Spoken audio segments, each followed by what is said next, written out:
Catherine works the thick dough beneath her hand. A few stray strands of her auburn hair slipping out of the low bun it's gathered into to hang around her face. Warmth blooms in my chest as I watch my mate work, admiring the strength of her slight body and the smooth intention of her movements. Burning Sun has always been my home, but it was only when I found Catherine that it truly began to feel like it. Catherine glances up at me as she slides the dough around into the wood-burning stove, smiling when she finds my eyes already on her. "Do I have flour on my face?" she asks playfully as I continue to stare at her. I grin, shaking my head, incapable of words as I soak her in. Her rich brown eyes sparkle as she smiles back at me, crossing the kitchen to press a sweet kiss against my lips before returning to her work. She's cutting the potatoes thinly for dinner when she stops suddenly, placing the knife down and turning to face me. "I went to Bonnie's this morning," she blurts out suddenly, a faint pink blush creeping up her cheeks. I blink at her, confused as to where this is going. "That's nice," I reply, unsure of how to respond to her sudden statement. Catherine shifts on her feet awkwardly, and worry begins to stir deep in my gut.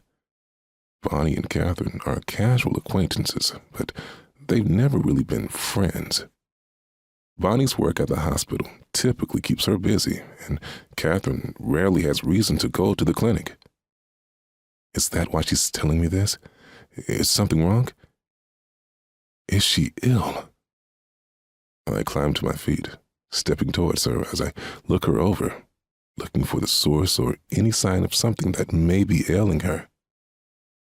"I'm okay," Catherine reassures me quickly, her blush deepening as she sees the worry evident on my face.